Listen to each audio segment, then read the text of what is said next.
আসসালামু আলাইকুম এভরিওয়ান, চলে এসেছি এক ছোট্ট এক মিনি ব্লগ নিয়ে। এখন ঘড়িতে বাজে সকাল 9:30 আর আমি এখানে বাবুকে নিয়ে ব্রেকফাস্ট করাতে বসে পড়েছি। বাবুর জন্য এখানে বানিয়েছি সুজি, আর আমি আজকে একটু নিয়ে নিয়েছি গরম গরম চা বিস্কিট দিয়ে খাবো, কারণ আজকে আমার একটু জ্বর লাগছে। ভাবলাম একটু চা খেলে একটু মুখটা ছাড়বে, একদম মুখটা ভালো লাগছে না। কাল রাত থেকে নিয়ে শরীরটা খুবই খারাপ খারাপ লাগছিল। তো যাই হোক, বাবু এখানে বসে পড়েছে এখন ব্রেকফাস্ট খাবে বলে। সকাল সকাল উঠে মুখটা একদম হয়ে গেছে, পাপাকে দেখতে পায়নি। ও ঘুম থেকে ওঠার আগে ওর পাপা বেরিয়ে গেছে অফিস। তো বাবু উঠেই জিজ্ঞাসা করছে, মা পাপা কই? পাপা কোথায় গেল বাবু?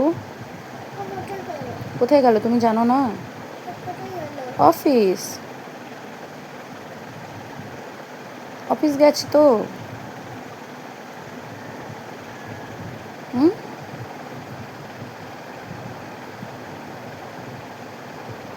আজকে আছে আমাদের একটা বিয়ের একটা ইনভিটেশন, তো আমরা সেখানেই যাব। এখন তো 9:30 বাজে, তো বেরোবো। বেরোলেই আপনাদেরকে জানাবো।